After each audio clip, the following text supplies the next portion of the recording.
자, 바로 들어가 보죠. 넘버 10. 지옥철 속의 선한 방관자들. 상상해 봅시다. 당신은 퇴근 시간 2호선, 그 유명한 지옥철에 옴짝달싹 못하고 갇혀 있습니다. 사람들 숨결이 미스트처럼 느껴질 정도죠. 그때 저쪽에서 쿵 하는 소리와 함께 누군가 쓰러집니다. 순간 정적이 흐르고 모두의 눈이 그쪽으로 향하죠. 당신의 첫 생각은 어떻게 도와줘야 하는데, 아주 훌륭하고 선량한 생각입니다. 당신은 좋은 사람이니까요. 하지만 당신의 뇌는 즉시 다음 계산을 시작합니다. 근데 내가 뭘 할 수 있지? 나는 의사도 아닌데. 분명 주변에 더 잘 대처할 사람이 있을 거야. 괜히 나섰다가 길만 막고 욕먹는 거 아니야? 이런 생각들이 0.1초 만에 스쳐 지나가죠. 이걸 방관자 효과, bystander effect라고 부릅니다. 주변에 사람이 많을수록 개인이 느끼는 책임감이 n분의 1로 쪼개지는 뇌의 아주 효율적인 책임감 아웃소싱 버그죠. 모두가 똑같은 생각을 합니다. 누군가 도와주겠지. 수백 명의 선량한 시민들이 서로에게 책임을 떠넘기는 동안 쓰러진 사람은 그냥 차가운 바닥에 방치됩니다. 각자의 머릿속에선 나는 도울 의지가 충만한 착한 시민이지만 수백 명의 그 착한 의지가 모여 만들어낸 결과는 아무도 돕지 않는 차가운 침묵기입니다. 결국 수백 명의 좋은 사람이 모여 한 명의 나쁜 집단을 완성시킨 거죠. 모두가 천사인데 그 천사들이 너무 많아서 서로의 날갯짓에 걸려 넘어지는 꼴이랄까요. 넘버 카우, 기운내라는 예쁜 저주. 친구가 처참한 몰골로 당신을 찾아왔습니다. 중요한 시험에 떨어졌거나 믿었던 사람에게 뒤통수를 맞았거나 뭐 그런 종류의 일이죠. 당신은 친구를 진심으로 위로하고 싶습니다. 그래서 당신이 할 수 있는 가장 따뜻하고 좋은 말을 건넵니다. 야, 괜찮아. 기운내. 다 잘 될 거야. 긍정적으로 생각해. 축하합니다.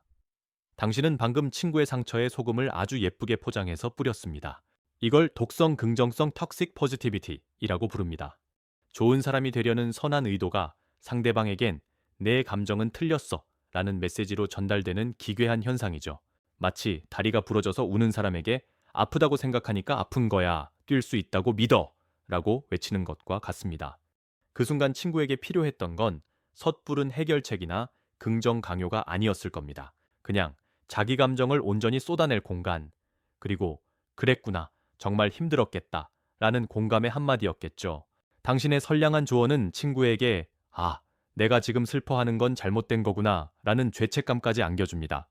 결국 친구는 당신 앞에서 억지로 웃으며 괜찮은 척 연기하게 되겠죠. 좋은 사람이 되려다 친구의 감정을 지워버리는 아주 나쁜 검열관이 되어버린 순간입니다. 넘버 8. 착한 사장님의 코브라 사육장.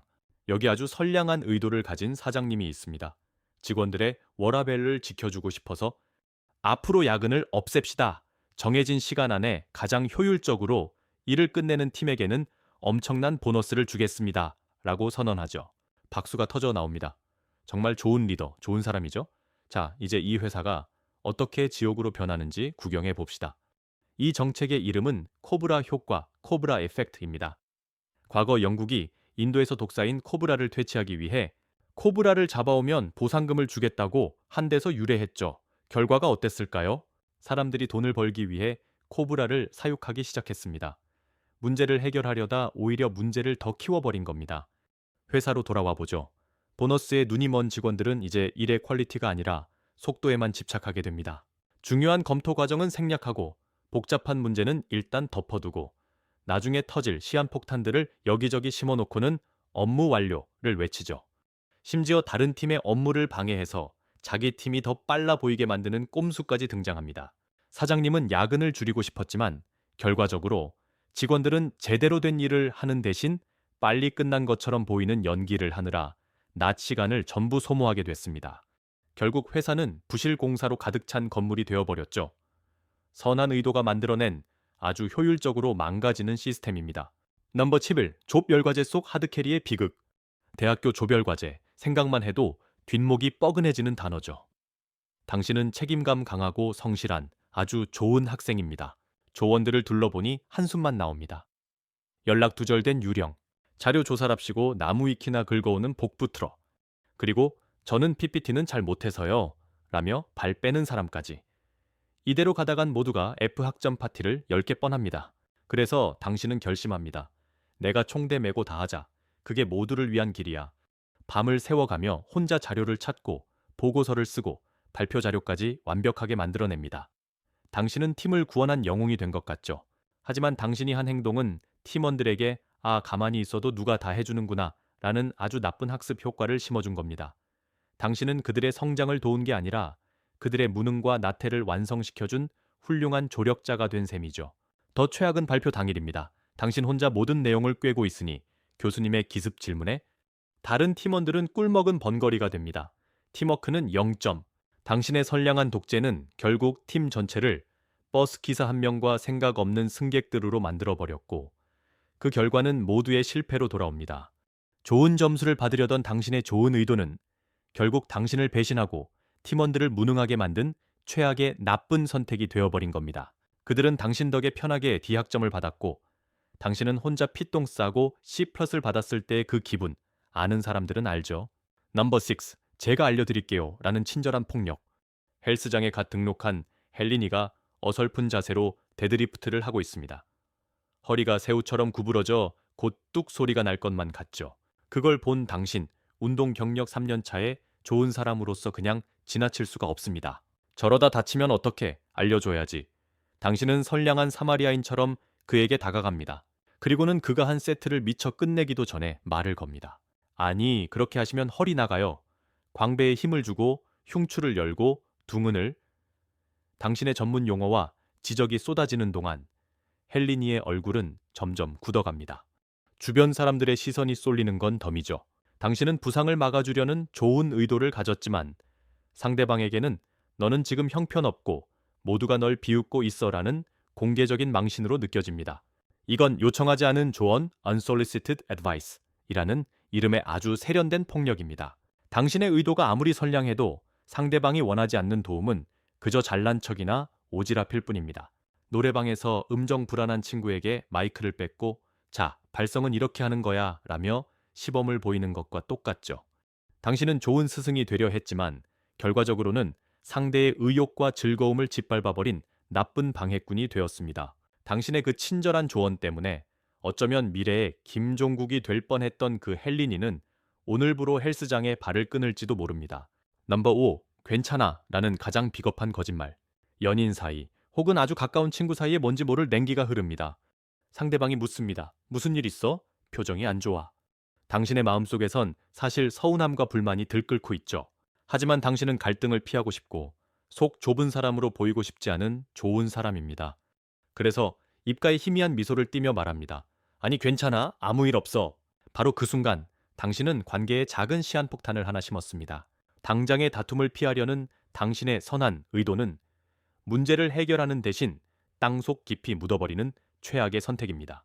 상대방은 당신의 말을 믿고 넘어가지만 해결되지 않은 감정의 찌꺼기는 당신 내면에서 조용히 하지만 확실하게 부패하기 시작합니다. 그렇게 묻어둔 감정들은 나중에 전혀 상관없는 일로 폭발합니다.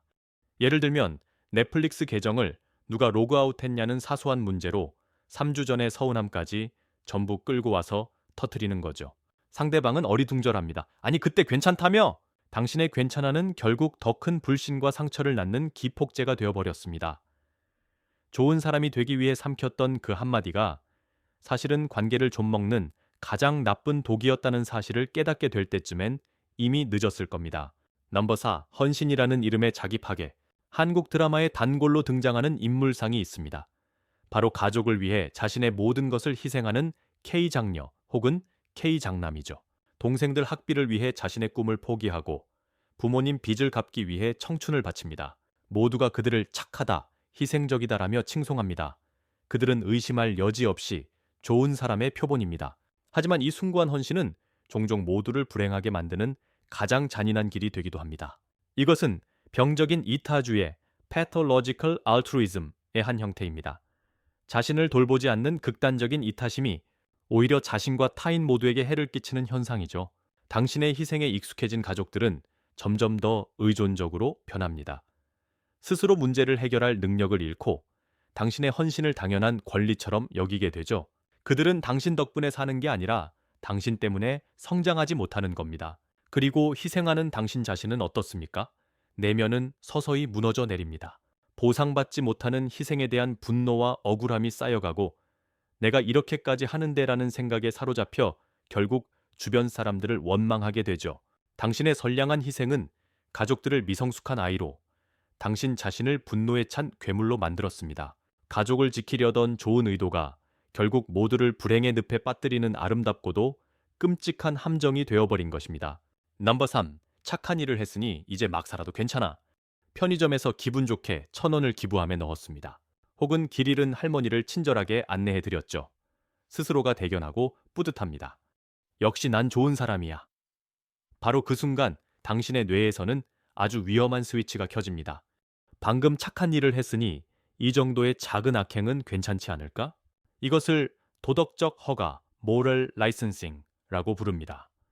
선행을 통해 스스로에게 도덕적 자격증을 발급하고 그 자격증을 빌미로 사소한 비도덕적 행동을 스스로에게 허용하는 심리적 함정이죠.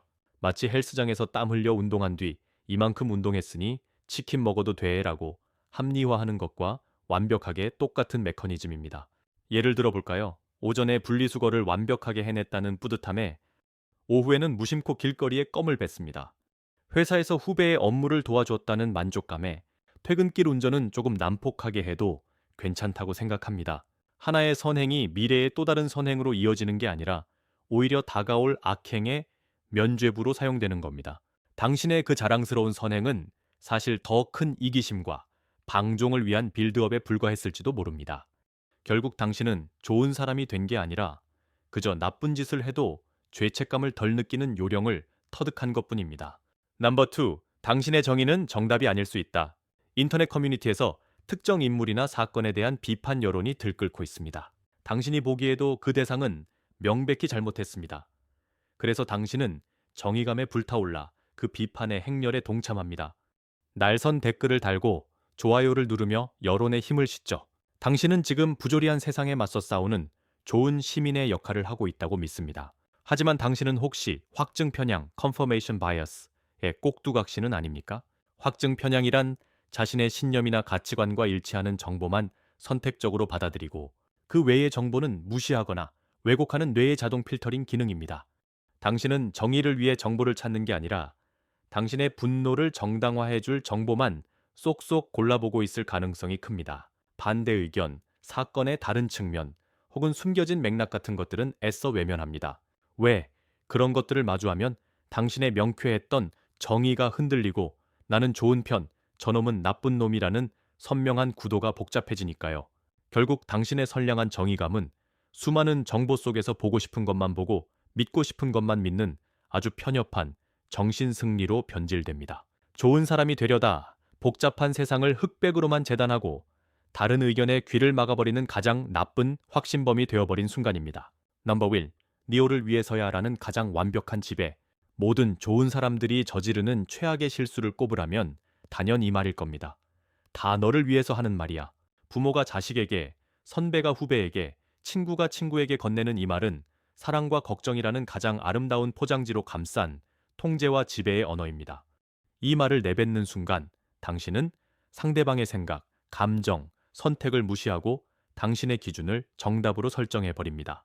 당신의 선량한 의도는 조언의 형태를 띠고 있지만 그 본질은 내 생각은 틀렸고 내 말이 맞으니 따라와라는 암묵적인 명령입니다. 상대방이 그 조언을 따르지 않으면 그는 순식간에 내 충고를 무시하는 배은망덕한 사람이 되어버리죠. 당신의 좋은 의도가 상대방에게는 거부할 수 없는 정서적 부채, 즉 빚이 되는 겁니다. 결국 이 관계는 건강한 조력 관계가 아니라 한 사람이 다른 사람 위에 군림하는 수직적인 권력 관계로 변질됩니다. 당신은 계속해서 나는 이렇게까지 상대를 위하는데 라는 자기만족에 빠져 상대를 통제하려 들고 상대는 당신의 선량한 의도라는 감옥에 갇혀 질식하게 됩니다. 좋은 사람이 되고 싶다는 당신의 욕망이 결국 당신이 아끼는 사람의 자유의지를 짓밟고 그를 당신의 꼭두각시로 만들어버리는 가장 나쁜 결과를 낳게 된 것입니다. 오늘은 여기까지. 앞으로도 이런 영상 많이 올릴 테니까 구독하고 놓치지 마세요.